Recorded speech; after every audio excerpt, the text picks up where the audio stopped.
नमस्कार, मैं हूं शशि। आइए झारखंड के टॉप 25 प्रमुख खबर जानते हैं। दिल्ली धमाका में 9 मरे, झारखंड में हाई अलर्ट। दिल्ली में सोमवार शाम 6:52 पर लाल किले के पास एक कार धमाका हुआ है, जिसमें 9 लोगों की मौत हो गई और 20 लोग घायल हो गए। मृतकों में एक दिल्ली और एक यूपी के अमरोरा का रहने वाला है। यह धमाका लाल किले मेट्रो स्टेशन के गेट नंबर 1 के बाहर I-20 कार में हुई है। बता दें, पुलिस के अनुसार यह कार धीमी गति से चल रही थी और संभवतः 3 लोग सवार थे। खबर लिखे जाने तक इसकी पहचान नहीं हो पाई है। धमाका इतना जबरदस्त था कि वहां मौजूद कई लोगों के चीथड़े उड़ गए, कई वाहनों में आग लग गई, अफरा तफरी मच गई। घटना आतंकी हमला थी या महज दुर्घटना, खबर लिखे जाने तक पुलिस ने पुष्टि नहीं की है। हालांकि हर कोने से जांच हो रही है। NIA, NSG और फोरेंसिक टीम व पुलिस जांच में जुटी है। केंद्रीय गृह मंत्री अमित शाह भी रात करीब 9:30 बजे घायलों का हाल जानने LNJP अस्पताल पहुंचे। वे घटनास्थल पर भी गए। उन्होंने कहा है कि सभी संभावनाओं को देखते हुए जांच होगी। गृह मंत्री ने मंगलवार को अहम बैठक बुलाई है। सूत्रों के मुताबिक प्रधानमंत्री नरेंद्र मोदी ने केंद्रीय गृह मंत्री अमित शाह से घटनाचक्र पर चर्चा की है। झारखंड मौसम नवंबर में ही पारा 10.1 डिग्री के पास। हिमालय में बर्फबारी और प्रशांत महासागर के पेरू तट पर बनने वाले ला नीना का प्रभाव झारखंड में भी देखने लगा है। इस वजह से नवंबर के दूसरे हफ्ते के शुरुआत में ही राज्य में शीतलहर चलने लगी। पलामू प्रमंडल के पलामू, लातेहार और गढ़वा जिले में सोमवार को कनकनी काफ़ी बढ़ गई। सबसे अधिक ठंड सोमवार को लातेहार में रही है, जहां न्यूनतम तापमान घटकर 10.1 डिग्री पर पहुंच गया। मौसम विभाग के अनुसार राज्य के कई हिस्सों में सुबह के वक्त कुहासा छाए रहेंगे। मंगलवार और बुधवार को भी पलामू, गढ़वा, चतरा, लातेहार, गुमला, लोहरदगा व सिमडेगा जिले में शीतलहर चलने की संभावना जताई गई। बता दें कि पलामू प्रमंडल में वर्ष 2017 के नवंबर में न्यूनतम तापमान 9 डिग्री और वर्ष 2022 में 7.5 डिग्री दर्ज किया गया था। मौसम विभाग के अनुसार इस बार नवंबर से फरवरी तक ठंड का प्रकोप रह सकता है।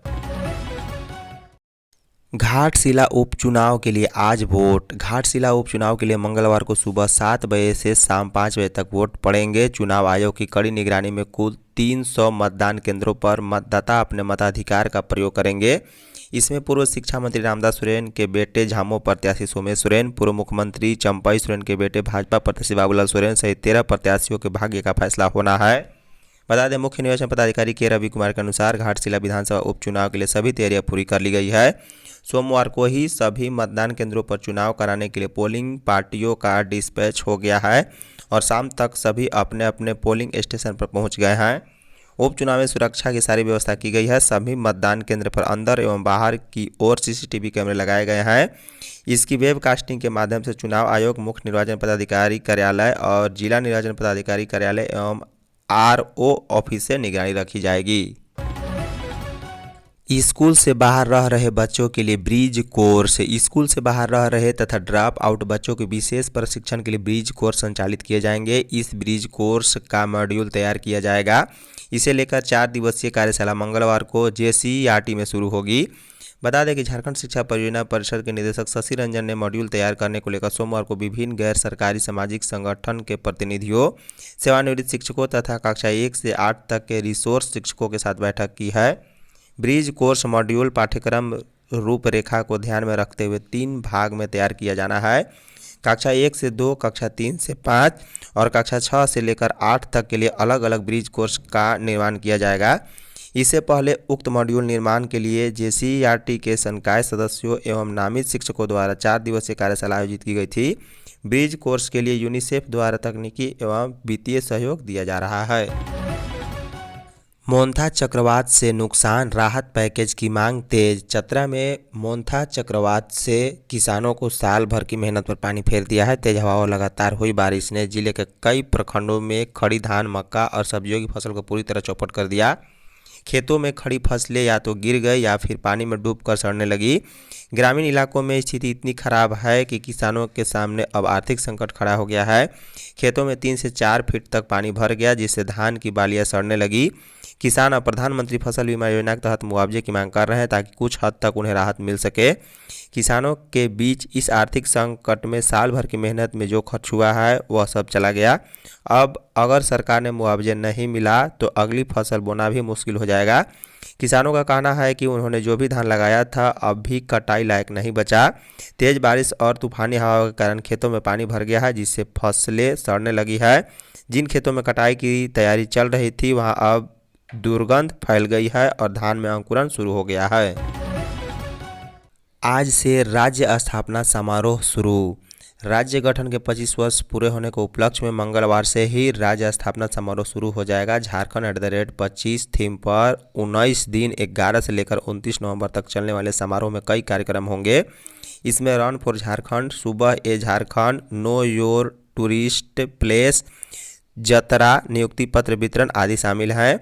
मुख्य कार्यक्रम 15 नवंबर को ही होगा। इसमें राजधानी के मोरहाबादी मैदान में मुख्यमंत्री हेमंत सोरेन के हाथों कई उद्घाटन, शिलान्यास एवं शुभारंभ किए जाएंगे। बता दें कि राज्य के 25 वर्ष की विकास यात्रा पर झारखंड @25 सेमिनियर का प्रकाशन किया जाएगा। वहीं सांस्कृतिक कार्यक्रम 16 नवंबर और समापन समारोह 29 नवंबर को मोरहाबादी मैदान में होंगे। इसके अलावा 18 नवंबर से 15 दिसंबर करीब एक माह तक राज्य भर में पूर्व के वर्षों की तरह आपकी योजना आपकी सरकार आपके द्वार कार्यक्रम का आयोजन किया जाएगा। इस वर्ष आय जाति, आवासीय एवं अन्य प्रमाण पत्र जारी किए जाना प्राथमिकता होगी।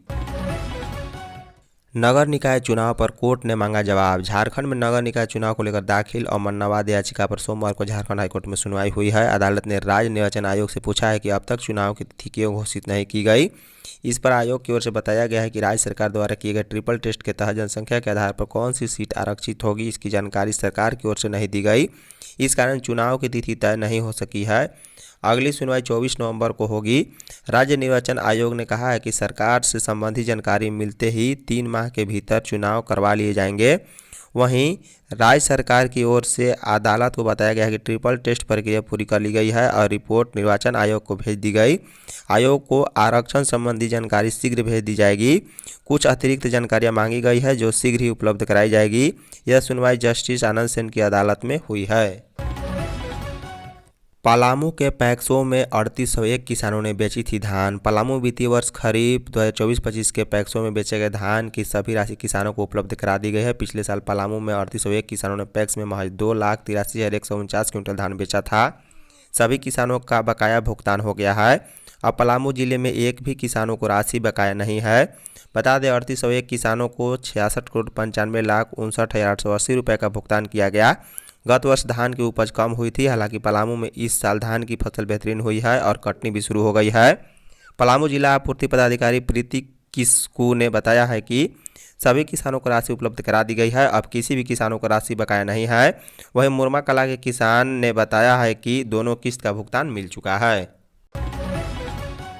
झामुमो को वोट देकर गुरुजी को श्रद्धांजलि देंगे घाटशिलावासी। झारखंड मुक्ति मोर्चा के केंद्रीय महासचिव सह प्रवक्ता सुप्रियो भट्टाचार्य ने घाटशिला उपचुनाव 2025 में बड़े जनादेश से जीत का दावा किया है। उन्होंने पार्टी कार्यालय में सोमवार को आयोजित प्रेस वार्ता को संबोधित करते हुए कहा कि घाटशिला विधानसभा उपचुनाव का परिणाम झामुमो के पक्ष में ही आएगा। उन्होंने कहा कि घाटशिलावासी फिर से झामुमो के प्रत्याशी को जीत का ताज पहनाएंगे। उन्होंने कहा है कि 11 नवंबर को घाटशिला में मतदान होगा, जबकि पार्टी के प्रचार अभियान के समाप्त होते ही क्षेत्र में पार्टी के प्रति लोगों का उत्साह देखा जा रहा है। उन्होंने कहा है कि घाटशिलावासी कह रहे हैं कि उपचुनाव में वे झामुमो के पक्ष में वोट देकर झारखंड के निर्माता गुरुजी शिबू सोरेन और रामदास सोरेन को श्रद्धांजलि देंगे। सुप्रियो ने कहा है कि घाटशिला में शिक्षा, उद्योग और पर्यटन क्षेत्र में हुए कार्यों को लेकर स्थानीय लोगों में संतोष है।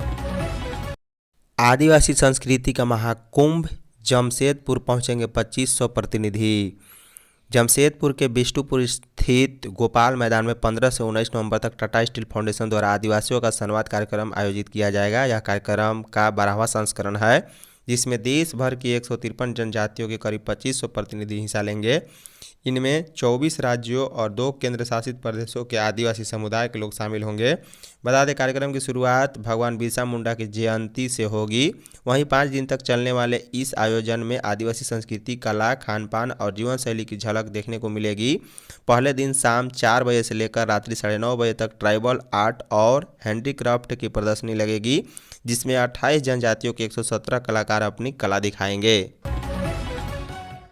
चाईबासा में रक्त संकट गहराया। चाईबासा ब्लड बैंक में हुई गड़बड़ी के बाद विभाग ने ब्लड के बदले ब्लड रिप्लेसमेंट पर रोक लगा दी है। साथ ही चाईबासा और सरायकला ब्लड बैंक में जांच प्रक्रिया भी रोक दी गई। इसके चलते अब इन जिलों के मरीजों को रक्त की आवश्यकता होने पर एमजीएम और जमशेदपुर ब्लड बैंक का रुख करना पड़ रहा है। दोनों ब्लड बैंकों पर अचानक लोड बढ़ने से एमजीएम अस्पताल में लगातार रक्त की कमी बनी है। एमजीएम अस्पताल के कर्मचारियों ने बताया है कि पहले जहां अस्पताल में प्रतिदिन 20 से 30 यूनिट रक्त की खपत होती थी, अब यह संख्या बढ़कर 25 से 40 यूनिट तक पहुंच गई। फिलहाल एमजीएम ब्लड बैंक में सभी ग्रुप मिलाकर केवल 48 यूनिट रक्त उपलब्ध है, जबकि 109 यूनिट ब्लड जाँच के इंतजार में हैं। मोबाइल हैक कर खाते से उड़ाए 25 लाख रुपए। राजधानी रांची में एक चौंकाने वाला साइबर फ्रॉड का मामला सामने आया है, जिसमें एक व्यक्ति के 2 बैंक खाते से कुल 25 लाख की अवैध निकासी कर ली गई है। पीड़ित ने इस संबंध में साइबर क्राइम थाना में प्राथमिकी दर्ज कराई है।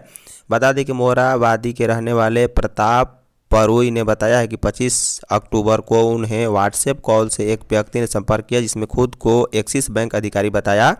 वीडियो कॉल के दौरान वह व्यक्ति बैंक शाखा जैसे दिखने वाले कार्यालय में मौजूद दिखाई दिया, जिससे पीड़ित को उस पर भरोसा हो गया। पीड़ित के अनुसार कॉल के कुछ समय बाद उनका मोबाइल फ़ोन हैक कर लिया गया और धोखेबाज ने उनके नाम से axis bank mobile banking application अपने फ़ोन में इंस्टॉल कर लिया। इसके बाद 25 और 26 अक्टूबर को रांची के अशोक नगर शाखा और दिल्ली के जमरूदपुर शाखा स्थित उनके 2 खाते से कुल 25 लाख से अधिक की राशि ऑनलाइन ट्रांजैक्शन और खरीदारी के माध्यम से निकाल ली गई है। धन्यवाद।